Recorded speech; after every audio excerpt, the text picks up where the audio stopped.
नई Delhi. EPFO higher pension option. कर्मचारी भविष्य निधि संगठन एम्प्लॉयज़ प्रोविडेंट फंड ऑर्गेनाइजेशन यानी ईपीएफओ ईएफएफओ ने अपने एलिजिबल सब्सक्राइबर्स को ज़्यादा pension option higher pension option चुनने का मौका दिया है।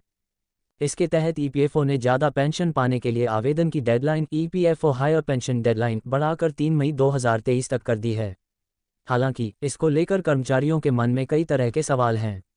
हर कर्मचारी यह जानना चाहता है कि आखिर ज़्यादा पेंशन का विकल्प सही है या नहीं और इसमें निवेश करना चाहिए या नहीं।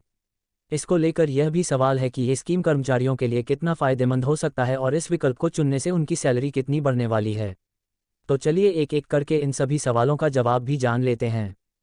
जानें कर्मचारी पेंशन स्कीम एप्स क्या है।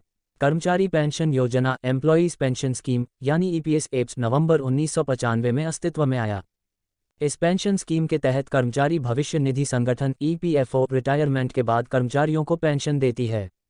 जब ये स्कीम लागू किया गया तो उस समय कर्मचारी अपने बेसिक सैलरी, महंगाई और कुछ अन्य भत्तों के साथ का 12% हिस्सा ईपीएफओ में योगदान देता था, जिसके बदले रिटायरमेंट के बाद कर्मचारियों को कुल जमा की गई राशि पर तगड़ा ब्याज के साथ एक मोटा रिटायरमेंट फंड मिलता था। लेकिन फिर कर्मचारी पेंशन स्कीम के नियमों में बदलाव किए गए। इस बदलाव के तहत कर्मचारी के संस्थान की तरफ से ईपीएफओ में किए जाने वाले 12% के योगदान को 2/8.33% और 3.67% में बांट दिया गया। अब कर्मचारी के संस्थान की तरफ से बड़ा हिस्सा यानी 8.33% एप्स में जाने लगा और 3.67% ईपीएफ में जमा होने लगा। इस डिडक्शन के लिए पेंशन योग्य आय की सीमा जो पहले 5,000 थी उसे भी बढ़ाकर 6,500 कर दिया गया।